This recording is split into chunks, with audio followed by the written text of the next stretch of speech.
What if I told you that the most advanced navigation system in history wasn't created by Google or Apple, but by God Himself? During the Exodus, God guided the Israelites through the wilderness using a pillar of cloud and fire. This divine GPS not only showed the way, but also protected them from their enemies. Let's explore how this miraculous guidance system worked and what it means for us today.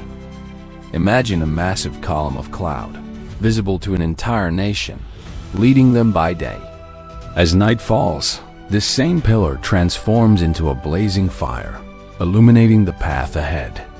This was the reality for the Israelites as they fled from Egypt, a land where they had been enslaved for generations.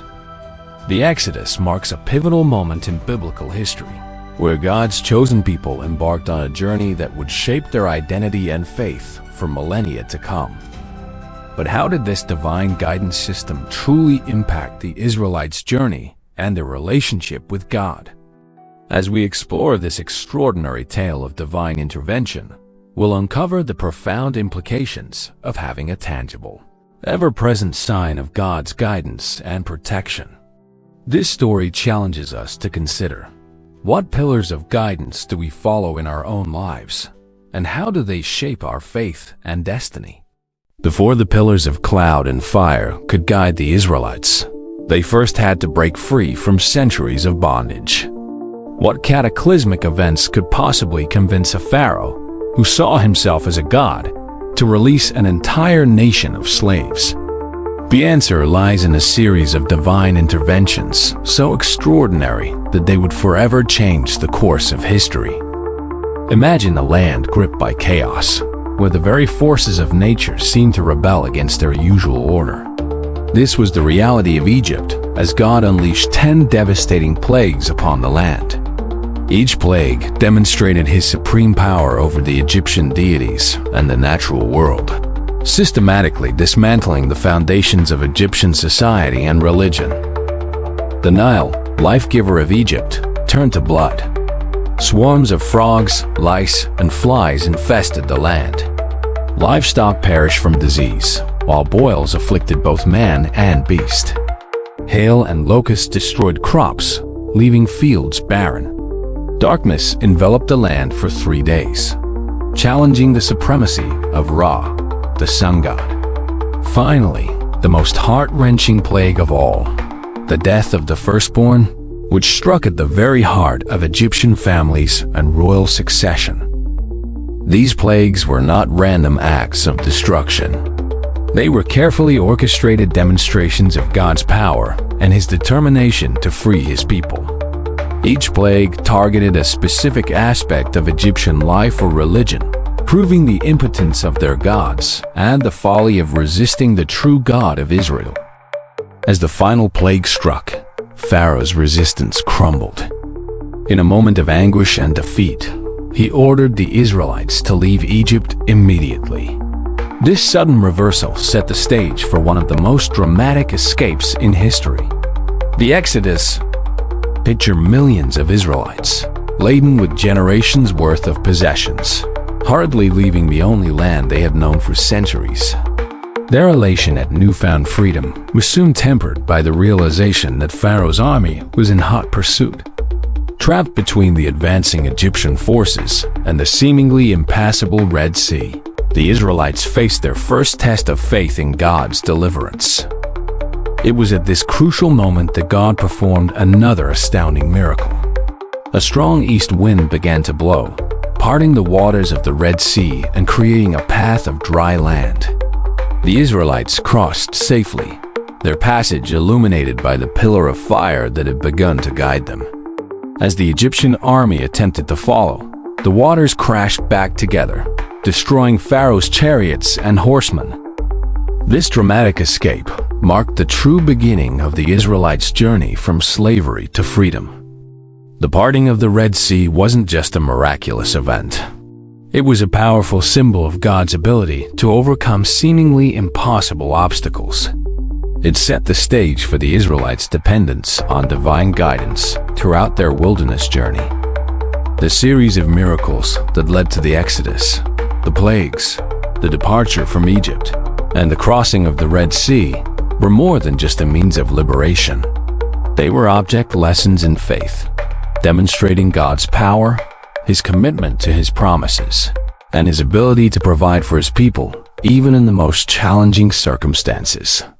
Freedom brought new challenges for the Israelites. In a land without roads or maps, how could an entire nation navigate the perilous unknown? God's solution was both practical and miraculous, a guide that would revolutionize the concept of divine leadership and leave an indelible mark on biblical history. The pillar of cloud and fire became the Israelites' celestial compass, a beacon of hope in the vast wilderness. This extraordinary phenomenon served as a constant reminder of God's presence and guidance. By day, a towering column of cloud led the way, visible to all who followed. As night fell, the cloud transformed into a pillar of fire, illuminating the path ahead and providing warmth in the desert chill. But how did this divine GPS actually work? The book of Exodus provides fascinating insights into the practical aspects of following such a guide. According to Exodus 40 to 36-38, the cloud would rise from the tabernacle when it was time for the Israelites to move, signaling the start of their journey. When it settled, they knew it was time to make camp. This clear and practical system of navigation brought structure to their nomadic existence, allowing an entire nation to move in unison through challenging terrains. Imagine the psychological impact of having a visible, constant reminder of God's presence. For a people who had just escaped generations of slavery, the pillar served as a powerful symbol of their newfound freedom and divine protection. It reassured them of God's guidance and fostered a sense of security in an otherwise uncertain world. This tangible manifestation of God's commitment to His people likely played a crucial role in maintaining their faith and unity during the long and arduous journey. The pillar's guidance extended beyond mere navigation. In times of danger, it served as a protective barrier between the Israelites and their enemies. One of the most dramatic instances occurred during their escape from Egypt. As Pharaoh's army pursued the fleeing Israelites, the pillar of cloud moved behind them, creating a division between the two camps. Exodus 14:19-20 describes how the pillar stood between the Israelites and the Egyptians, providing light to one side while casting darkness on the other, effectively shielding God's people from harm. This divine navigation system demonstrated God's intimate involvement in every step of the Israelites' journey. It wasn't just about getting from point A to point B. It was about building a relationship of trust and dependence between God and His chosen people. The pillar's constant presence served as a daily reminder of God's faithfulness and His promise to lead them to the promised land. The story of the pillar of cloud and fire challenges our modern understanding of guidance and leadership. In an age of GPS satellites and smartphone navigation, the idea of following a supernatural phenomenon might seem quaint or even far-fetched. Yet, this ancient account invites us to consider the deeper aspects of guidance in our lives. What pillars do we follow? What beacons light our way through life's wilderness? For the Israelites, the pillar was more than a navigation tool. It was a tangible manifestation of God's presence and commitment. It provided not just direction, but also protection, comfort, and assurance. In many ways, it embodied the very essence of faith, trusting in a higher power to lead the way, even when the path ahead seems uncertain or fraught with danger. While the pillar guided the Israelites through treacherous terrain, its true power emerged in moments of peril. What if this celestial phenomenon was more than just a beacon? Imagine a shield of divine origin, capable of altering the course of battles and confounding entire armies. The pillar of cloud and fire, already a marvel of divine guidance, revealed an even more extraordinary aspect during times of danger. It transformed into an impenetrable barrier, a celestial aegis that stood between the Israelites and their enemies. This divine shield played a crucial role during one of the most dramatic moments of the Exodus, the crossing of the Red Sea. As Pharaoh's army bore down on the fleeing Israelites, trapped between the advancing chariots and the impassable waters, the pillar demonstrated its protective power. It moved behind the Israelites, creating a division between them and the Egyptian forces. Exodus 14:19-20 describes this remarkable event. The angel of God, who had been traveling in front of Israel's army, withdrew and went behind them. The pillar of cloud also moved from in front and stood behind them, coming between the armies of Egypt and Israel. This strategic repositioning of the pillar served a dual purpose. For the Israelites, it provided light, allowing them to see their path through the parted sea. For the Egyptians, it cast a shroud of darkness, effectively blinding them and halting their pursuit. This divine intervention bought crucial time for the Israelites to cross safely, demonstrating God's active protection over His people. The pillar's protective function wasn't limited to this single dramatic instance. Throughout the Israelites' journey, it served as a constant reminder of God's presence and His commitment to their safety. In times of conflict with hostile tribes or nations, the pillar's presence likely influenced the Israelites' military strategies. Knowing they had divine protection could have bolstered their courage and resolve in the face of seemingly insurmountable odds. This tangible manifestation of God's protection had profound implications for the Israelites' faith. It reinforced their trust in God's power and His ability to provide for them in times of danger. The visible presence of the pillar served as a constant reminder of God's covenant and promises, strengthening their collective faith and resilience in the face of adversity. Consider the psychological impact of having such a powerful symbol of divine protection. For a people who had just emerged from generations of slavery, the pillar represented not just guidance but also security in an uncertain world. It stood as a testament to God's unwavering commitment to His chosen people, a commitment that extended beyond mere direction to active intervention in the face of danger. The pillar's role as both guide and protector challenges our modern understanding of divine intervention. In an age where we rely on sophisticated defense systems and military strategies, the idea of a supernatural phenomenon providing protection might seem far-fetched. Yet, this ancient account invites us to consider the deeper aspects of security and protection in our lives. What shields do we rely on in times of crisis? How do we reconcile our need for tangible security with faith in divine protection? For the Israelites, the pillar embodied the very essence of faith, trusting in a higher power not just for guidance, but for protection against all odds. It demonstrated that God's care for His people extended beyond showing them the way. He was actively involved in preserving them from harm. Despite God's constant presence, the Israelites' journey was riddled with hardships. Why would an all-powerful deity allow His chosen people to suffer? This paradox reveals a profound truth about faith, resilience, and the forging of a nation's identity. The Exodus narrative paints a picture of a people caught between divine protection and human frailty. As the Israelites ventured into the wilderness, they faced a barrage of challenges that tested their faith and resolve. Imagine a vast multitude, newly freed from generations of slavery, suddenly confronted with the harsh realities of desert life. The lack of basic necessities like food and water quickly became a pressing concern. In these moments of scarcity, God's provision took on miraculous forms.